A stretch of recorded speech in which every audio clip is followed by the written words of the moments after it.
Сәлем баршаңызға қыздар. Бүгін етпен пирог, мясной пирог дейді. Бірінші начинкасын жасап алайық, өйткені ол суып тұру керек. Сосын қамырын илейміз. Начинкасы суығанша қамырды шамалы тұра тұрады. Так, 2 жуа пияз, 3 картоп мынандай шағын. Егер картоғыңыз үлкен болса, 2-ін қосасыз. Кәдімгідей майдалап пияз бен картошканы турамыз. Картошканы соломка қылып турайсыздар. Егер сіздер кубикпен турайтын болсаңыздар, кубикпен оған жеген кезде картошкасы түсіп ыңғайсыз болады. Соны ескере қойыңыздар.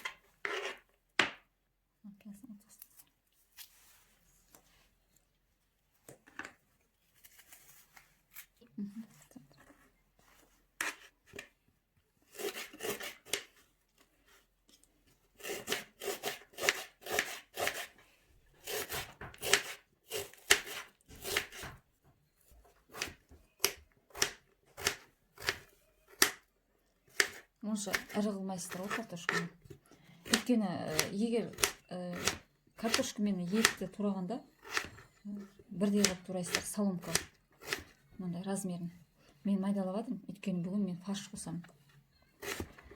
Етті турап, жұмсақ жеріне мякотты турап қосса да жақсы болады.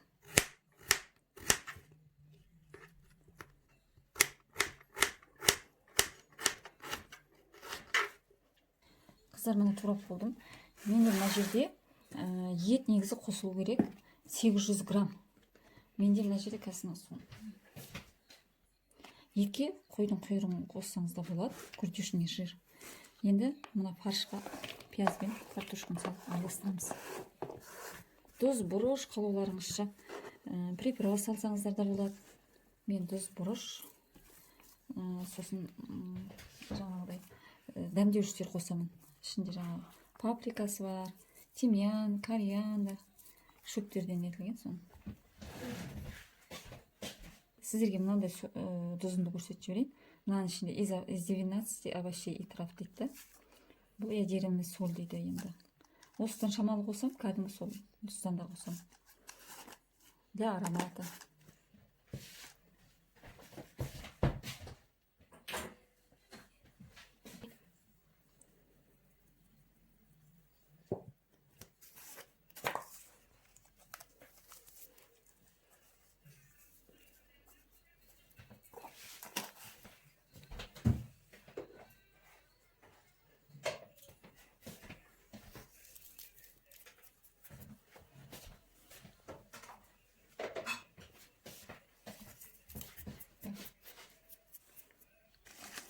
Жақсылап араластырамыз.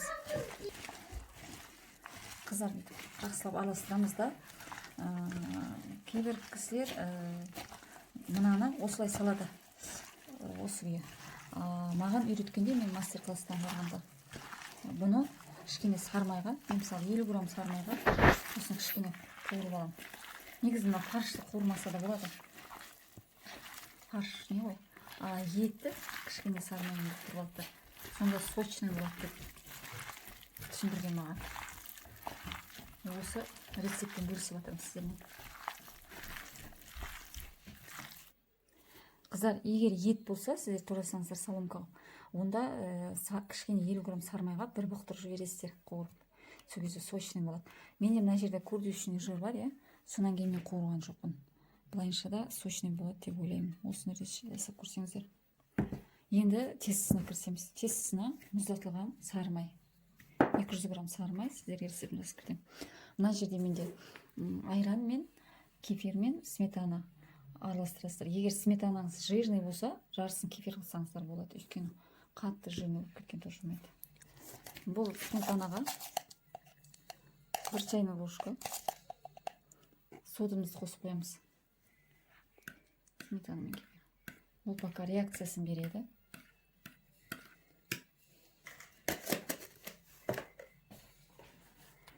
1 чайный ложкадай тестімізге тұз саламыз. 1 чайный ложка. Енді немізді, сармаймызды түркіден өткіземіз.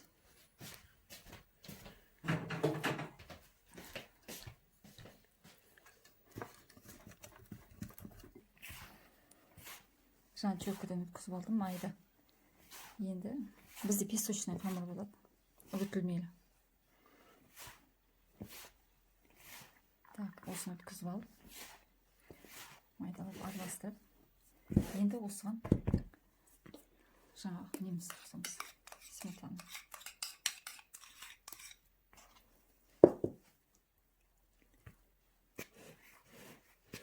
Мен үйге жасағаннан кейін тестіні перчаткасы илеп жатырмын. Негізі тестіні перчаткамен илеп өте ыңғайсыз.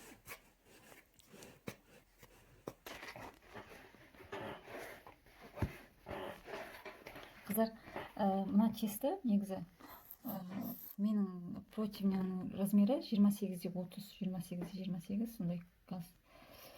Бұл үлкен бір төртбұрышты немесе үлкен бір дөңгелек немес шығады, пирог шығады.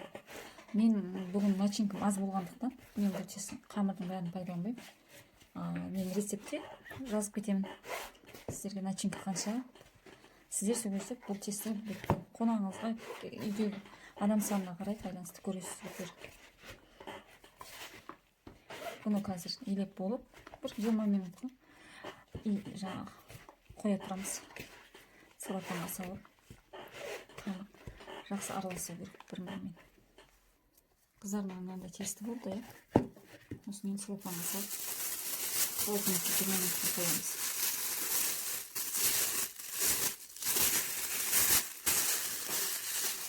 Қыздар, жаңа тестіні алдым. Енді кішкене ұн себелеп тағы да бір илеп аламыз.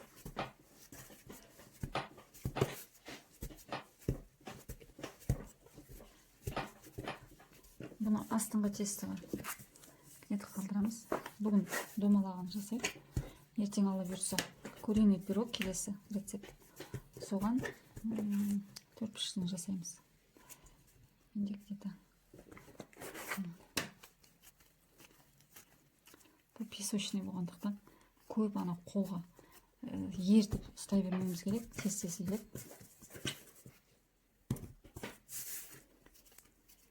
Мынандай не қалды? Бұл тестімен самса жасаса да болады. Мен домалақ қылғаннан кейін домалақ қылып жаямыз.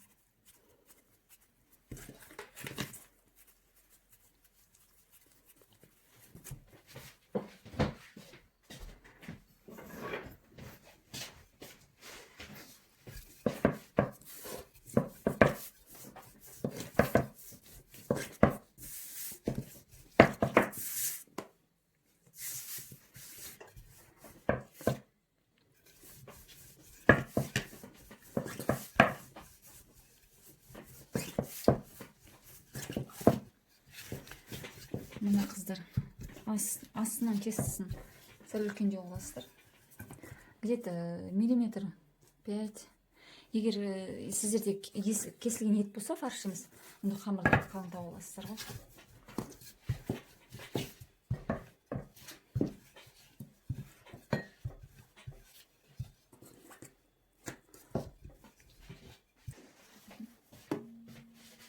Қыздар, мынандай тесті неттім. Енді бұны бірінші жаңағы пісіретін табамызға противнің салып алып болады.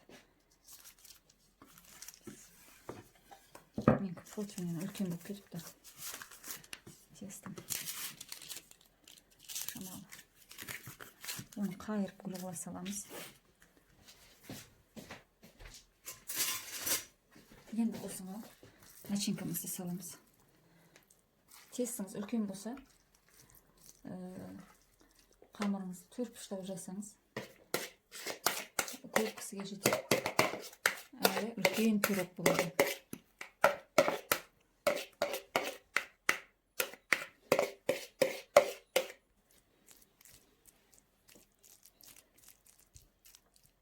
Бір келкаға бәріне жайып шығамыз.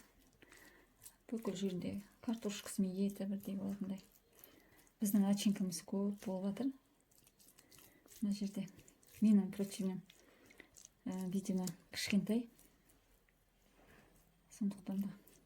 Ал мынау негізі үлкен ұзын противнем арналған. Начинкам азғы ба десем, Аллаға шүкір жетеді екен ғой.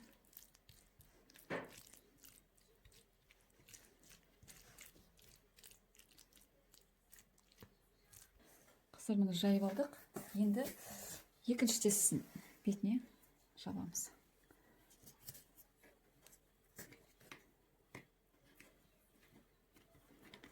Ашылмайтындай бәріне етіп шығамыз.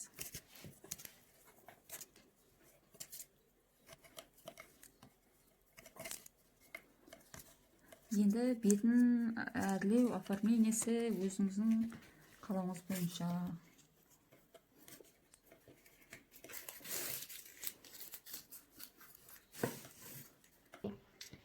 Мынаны былай бетіп жазсаңыздар да болады, енді бізге былай бетіп қайырып жазсаңыздар да болады. Дұрыс болмай жатыр қазір.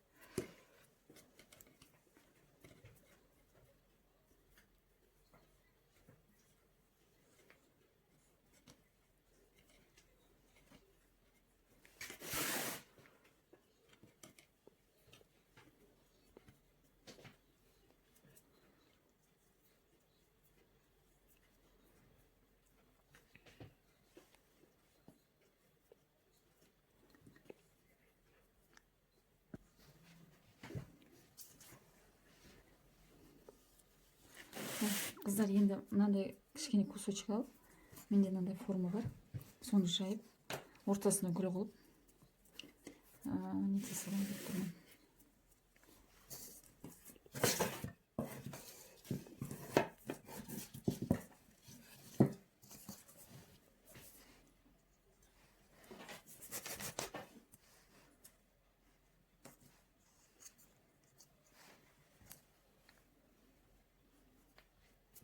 Пирогты біз кішкене ортасын тесіп қоямыз да. Сосын жұмыртқа жағып шығамыз. Өткіп пышақ алып,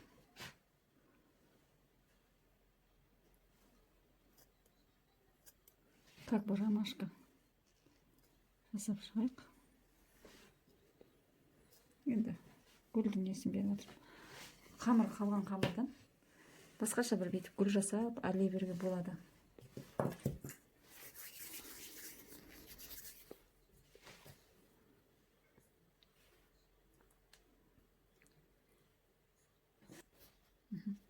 Қыздар, мен кешірім өтінемін, мына жер дұрыс айтпадым. Егер мен мына жерлерді теспейтін болсам, бұл өзі ортасын десеміз, мен ортасын қайтадан жауып қойдым гүлді.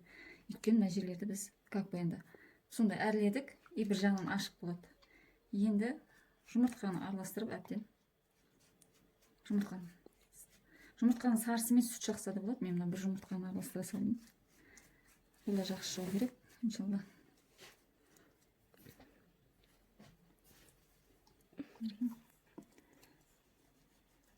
Қыздар, үстіп жағып шығамыз. Бірінші 20 минутта 200 градусқа, сонан кейін дағы 25 градус, 180 градусқа. Оның бәрін жазып кетемін рецептте.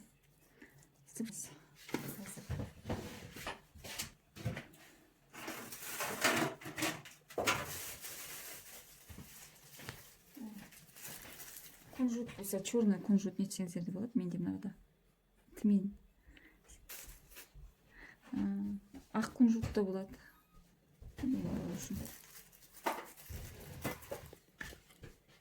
Қыздар, мына пирогымыз дайын болды. Кесіп көрсетемін. Кестім.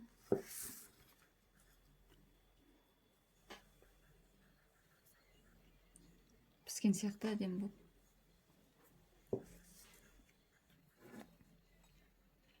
Қыздар, пирогтың сіздерге ұнайтынына сенімдімін. Дәмі өте жақсы шығады. Барлықтарыңызға сәттілік. Қонақ келгенде немесе үй отбасыңызда осындай пирогпен балдарыңызға жасап берсеңіздер, мектепте қыстың күні мектептен келген кезде тоңып ыстық пирог жесе тамаша.